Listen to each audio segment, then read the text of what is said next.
Good morning, Dopey, and welcome to another beachside episode of Good Morning Dopey, our deep yet sometimes shallow dive into the daily reflections. My name is Dave, and I'm joined by Evan. What's up, Dopey Nation? How we doing? What's up, Evan? I'm good, man. A little tired, but I'm good. I just yanked Evan out of the meeting. We got to do daily reflections. He's like, let's do daily reflections. It's all right. I'm about it. This is good too. We're talking about different topics instead of, sometimes when you're at the meeting, you hear the same person share the same thing, which is okay. That's all right. But, if you hear enough days in a row and they're sharing the same thing over and over, sometimes it's like, and I only go to this meeting. I don't go anywhere. Yeah. That's not good.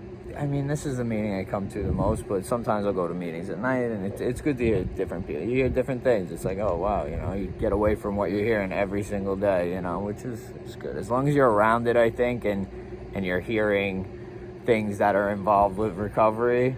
Sometimes for me, it's like after a while, it's like, do I really need to hear this anymore? But I do. That's the thing, is like, you hear it over and over again. All the people, oh, I stopped going, I was around for a while, and they, you hear it over and over, they relapse, It's the relapse checklist. Do you go to meetings? Have you worked the 12 steps? You call your sponsor. Do you have a sponsor? Do you have a sponsee? Are you taking someone else through the steps? Right. And, some people think that that shit is fanatical.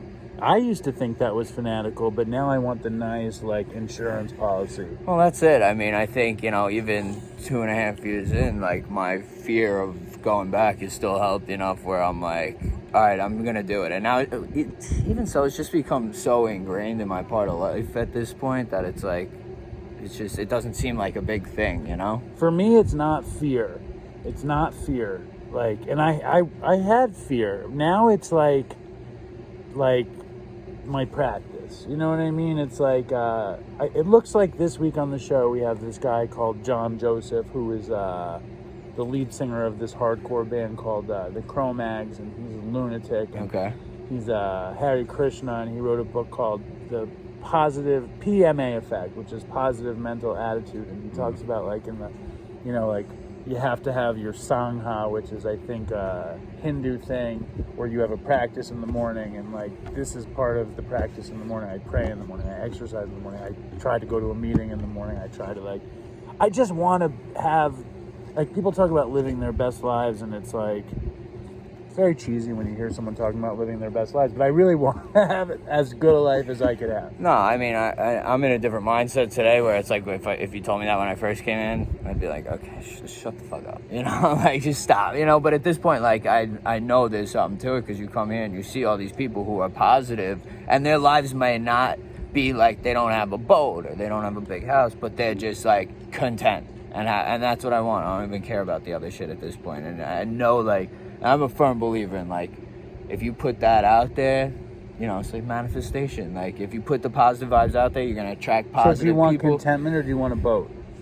Or both? I would like both, but contentment, I feel like if I am content with what I have, it's more likely that I'll get a boat in the future, We've been taking the ferry to Fire Island, and whenever we take the ferry, we talk about a boat. And yesterday, Nora sent me a picture of a boat, and I was like, why don't you call them and see how much they want for it? And Nora's 12, and I was like, we're not in the position to have a boat. And the ferry's great. Ferry takes you right there. What's wrong with the ferry? Nothing wrong with the ferry. It's cheap, it's convenient. What the fuck do I know about having a boat? However, if more tickets for Dopeycon were sold, maybe I could get the boat. Let's get Dave a boat. No, don't worry about it. Make that a hashtag. No, don't. I don't need the boat. But just so you know, if you're not a Dopey Patreon, Dopeycon tickets are now available. Right, Evan? Right. All right. So what's the daily reflection? All right. Evan, you going to go to Dopeycon? As long as I'm not working, I'm there. It's Saturday, October 1st. I work every other weekend doing nursing. You gotta set it up that you're going to be there. So I start work September 26th. So I think that first week is just orientation, Monday to Friday. So I should be able to. You got to secure Saturday. You got plenty of time. Let's do it. I want to be there. Well, you should be there. All right, August 3rd. Winnie, what are you doing? All right, to be of service. Our real purpose is to fit ourselves to be of maximum service to God and the people about us. Alcoholics Anonymous, page 77. It is clear that God's plan for me is expressed through love. God loved me enough to take me from alleys and jails so that I could be made a useful participant in his world. Nice. My response is to love all his children through service and by example. I ask God to help me imitate his love for me through my love for others. What do you think of that? Listen, I never look at my life. I never think about God's love. It's not the way I look at God. I don't look at it like that. However, I do have, I can't believe I was talking about my best life. Like, that doesn't But the truth is, like, I was talking about it with Howie on one show, and Howie has less God than you or me. Howie doesn't talk about God. Howie doesn't, enjoy that kind of stuff. But he said to me very wisely, maybe the fact that you do have this life and you have done these things, that is a manifestation of God's love. I don't look at it like that, but it's a nice idea. And I think that, like, with the reading, this year for me, I'm coming up, this is my big 7-year anniversary month, so hooray for me.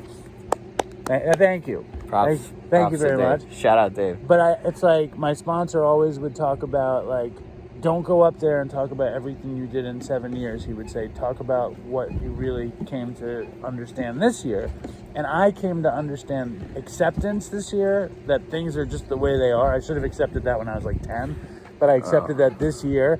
And service. So, like, in the reading, it talks about service, and it's like, I don't think about it like me radiating God's love onto other people, but, like, it is like that. Even if it's all about how you talk about it. It's all about how you think about it. I mean, like, service is this fucking dog. Winnie, what do you want?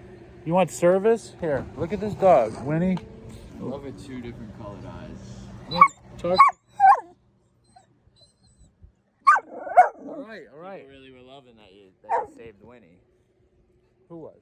I don't know. Whoever commented on People it. like that? Yeah, she was saved. I saw it yesterday. So what's your take on service and God's I don't know. I think I get caught up in the vernacular, you Right, know. It's right. like I hear that. It's like I'm so like not about I get caught up in the, I go back to the mindset of like, oh, it's religion and this. Right. When it's really not, the bottom line for me is I try to make it simple in my head. It's like when I'm helping people, I feel good. That's as simple as it goes. That's as simple as it has to be. And it's like, it's interesting because the God stuff, like my dad's biggest problem with God, besides the fact he doesn't think it exists, which is fine, is that it divides people. And I think even on a level of like, I don't want to talk about it, it makes me uncomfortable, I don't want to go to meetings because they talk about God. I get all that. I really do. But it's like, if it's the same thing, it's like the word God versus the universe or reality. You know what I mean? Like if you can sub out reality with God, it seems to me like the easiest way to do it. But other people need the fucking God. Right, shit. which is fine, but I feel like what you're saying is like so many people are so caught up on that it keeps them away. And then, how many people are so caught up on that they don't do shit. They don't get this because they're caught up on God or God's love, exuding through you, Listen, through service. Jesus died for your sins and mine. I don't know nothing about that. I'm just kidding. Come on. I'm joking. I don't know anything about it. Jesus might have died for our sins. Jesus is not I don't know why I'm going on this Jesus rabbit hole. I just wanted to freak Evan out. I think at least you have more knowledge about it. I freaked myself out. People want to know about your bowling career more than Jesus, I think. But listen. My bowling career is dead. Shout out to Jesus. Shout out to Evan's bowling career. Shout out to God. Shout out to you, Dopey Nation. Shout out to Dopey Nation. Shout out to Agnostics. People don't like the shout-outs, too. No. But Smiling J. Fentanyl J is on hiatus. We shout out to Fentanyl J, and hopefully he'll come back eventually. Evan, thank you for doing the Daily Reflection today. Have a good day, everyone. I don't know why I went down that Jesus rabbit hole. That's all right. Sometimes it goes like that. Don't be afraid of anything that can be good for you, unless it's like, there's a lot of things to be afraid of. Don't let words get you all caught up in your head. Just come. Yeah, stay strong, Dopey Nation. Have a good day, and fucking toodles for Chris. Fucking toodles for Chris.